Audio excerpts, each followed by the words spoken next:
allegations of sexual abuse by IRA members sparked angry exchanges in the Dail today. The Fianna Fáil leader Micheal Martin called for a commission of inquiry into what he said had been a cover-up by Sinn Fein. But that party's deputy leader said anyone who raped a child forfeited the right to call themselves a Republican.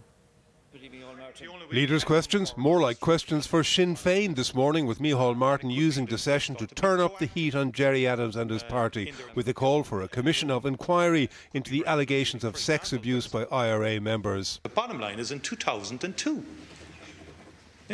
which isn't, not too long ago, all of this was deliberately kept from the Gardaí and from the HSE, deliberately, premeditatively kept. And it defines any credibility that senior people within the ranks of Sinn Féin didn't know what was going on here. Broad agreement from Sullivan standing in for the Taoiseach. Sinn Féin's Mary Lou MacDonald under pressure as she called for a cross-border investigation and saying victims were often afraid to come forward. It can be fear of not being accepted by their own family.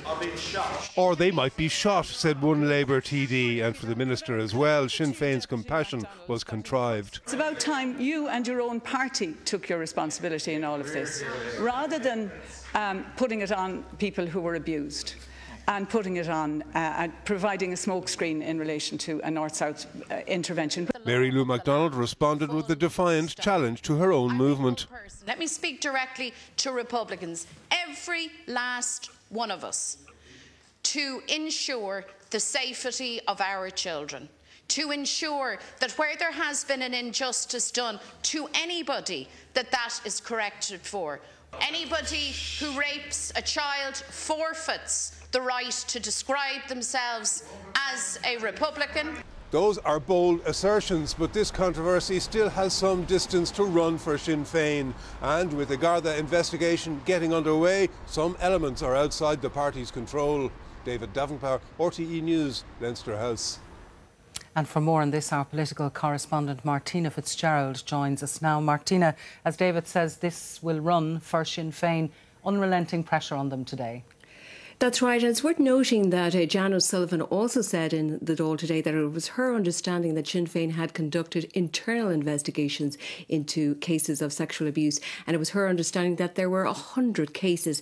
Now, this evening, Gerry Adams has come back with a statement rejecting those claims and saying it would have been inappropriate for them to conduct such investigations and it could possibly jeopardise a successful prosecution. But we do know that there are investigations by the authorities on both sides of the border now, and that Cahill has handed over 35 names, Regina Doherty 9 names.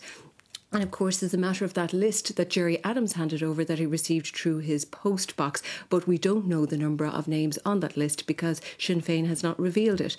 But to some extent, we'll just have to wait and see what emerges from those investigations. And there could be some overlap, as was emerged last year. But some in Sinn Féin saying that they expect more cases to be made public. Politically, this is all still centering on who knew what and when, how it was handled and why it wasn't handled sooner. And obviously there we saw in Coleman's report some very serious allegations made this evening. But over the coming days there are a number of opinion polls due, and it will be interesting to see if the extent of the current controversy will be known then. But it is worth noting that the Spotlight programme was only aired on Tuesday night, so we may not see it in these polls. We have to wait and see.